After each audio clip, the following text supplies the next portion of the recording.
Eu sou a favor da prisão em segunda instância.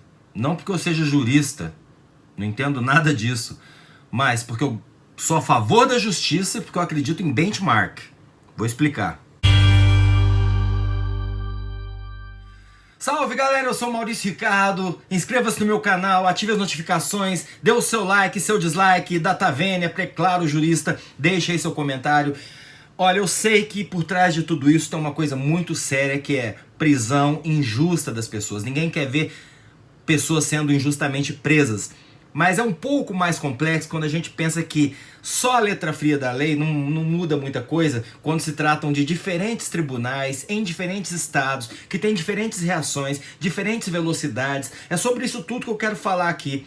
É sobre a capacidade ou não de um gesto, de uma canetada do Supremo com base naquilo que o Constituinte quis ver aplicado, se aplica realmente à lógica do que a gente quer, que é, em última palavra, justiça. Benchmark é uma expressão que eu aprendi lá atrás no mundo corporativo, nos meus 20, 30 anos, quando eu era executivo de empresa, e quer dizer olhar as práticas, as melhores práticas do concorrente e aplicar para você. Tá dando certo tal empresa? Por que ela tá dando certo e a sua não? Vai lá olhar, vai lá conhecer, vai ver o que tá dando certo, vai ver quais são as práticas que funcionam. Então, se você olha como é a questão da prisão em segunda instância no mundo, não é uma visão jurídica, eu repito, né? Isso eu vou deixar pro Dead Conscience. Vai, Dead, meu querido, fale sobre isso do ponto de vista jurídico. Eu sei que você já tem falado, eu vi a discussão aí com o Fernando Holliday, mas a questão não é essa. Eu olho como leigo. O que eu quero é o que todo brasileiro quer: justiça. Justiça. E quando a gente olha no mundo como é que isso funciona, né? É uma pergunta fácil de se fazer. Tá certo ou tá errado prisão em segunda instância? Vamos ver como é que é no mundo.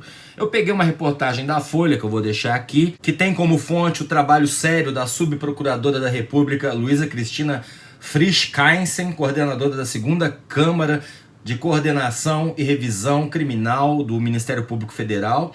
E é uma autoridade no assunto. O artigo dela, que inspirou essa reportagem, ou na qual essa reportagem se baseou, foi usado pelo Teori Zavascki em 2016, naquele voto que manteve prisão em condenação em segunda instância. Então é sério, né? E ela fez esse levantamento, ela foi ver como é que isso funciona no resto do mundo. Eu acho que é uma boa inspiração pra gente saber como funciona no resto do mundo, concorda? Então, na Alemanha, por exemplo, nenhum tipo de recurso aos tribunais superiores sobre decisões de primeiro grau permite a liberdade provisória. Ou seja, enquanto recorre, o réu aguarda preso. Na Argentina, a execução da pena é imediata, logo em primeiro grau. O juiz mandou prender, prende, após a sentença de primeiro grau. Não é preciso aguardar o trânsito em julgado. Trânsito em julgado é passar por todas as instâncias, blá, blá, blá, blá, blá, blá, blá. Não, o cara vai lá, com exceções, algumas exceções, como por exemplo para grávidas ou mães com bebês menores de idade e tal. Canadá, pena automática executada após a sentença em primeira instância. A fiança é uma exceção possível, quer dizer, você paga para responder em liberdade, em alguns casos, e o réu deve preencher requisitos rígidos para conseguir aguardar o julgamento do recurso em liberdade. Espanha, o país permite a prisão após o julgamento em primeira instância. Estados Unidos, a gente vê em filme toda hora, a prisão ocorre após a sentença em primeiro grau. O juiz bateu o martelo, vai lá. É permitida a suspensão da pena ou que o preso aguarde o julgamento em liberdade mediante pagamento de fiança em casos específicos. Inglaterra, o condenado espera o julgamento dos recursos enquanto cumpre a pena. Só há exceções nos crimes em que a lei garanta a liberdade sob fiança. França, os condenados em primeiro grau aguardam em liberdade o julgamento dos recursos. Portugal também.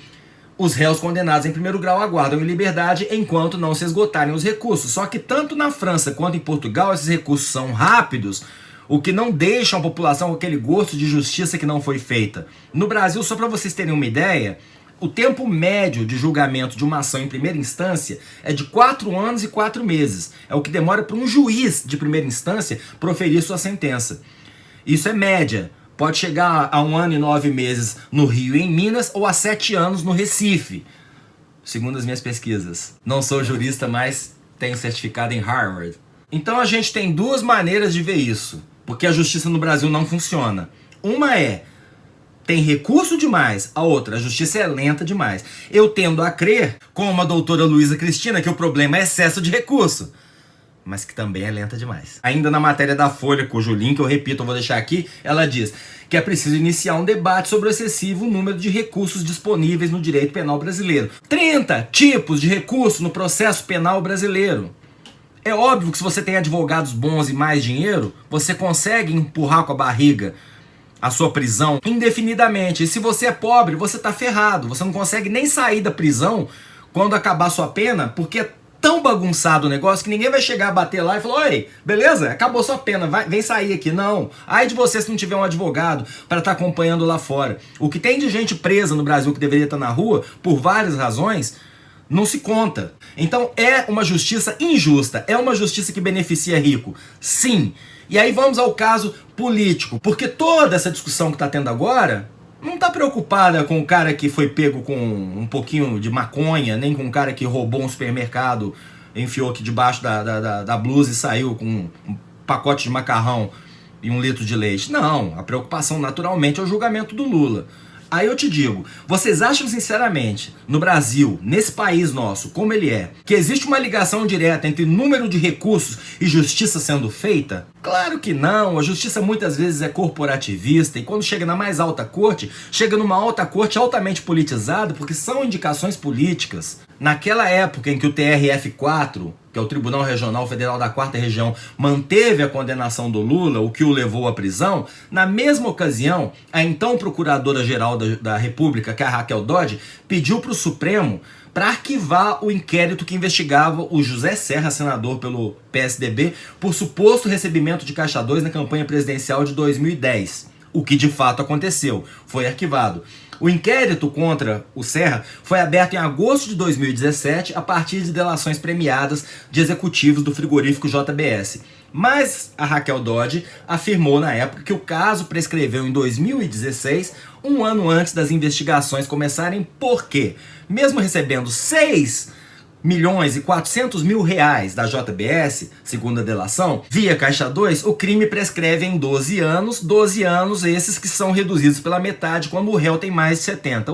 O Serra tinha mais de 70, entendeu-se que era 6 anos o tempo de prescrição, então o crime foi prescrito, o Serra não teve que pagar por ter usado em 2010 6 milhões de Caixa 2 na sua campanha. Já no caso do Lula, o TRF4 aceitou a argumentação do Moro de que, embora aquele caso do triplex tivesse acontecido em 2009 e o Lula com mais de 70, então, não tivesse que responder pelo crime porque ele havia prescrito, houve um entendimento de que o crime não parou em 2009, não foi um crime isolado, foi um crime continuado até 2014 que, portanto, tinha que se usar como referência 2014, que dava menos do que os 6 anos, por isso Lula com mais de 70 foi julgado. Se lá atrás tivesse havido o entendimento de que o caso do triplex era isolado das outras acusações que eram feitas contra o Lula nem preso tinha sido. Aí eu te pergunto, Serra e Lula e Serra, são julgamentos que conseguem ser feitos com a letra fria da lei,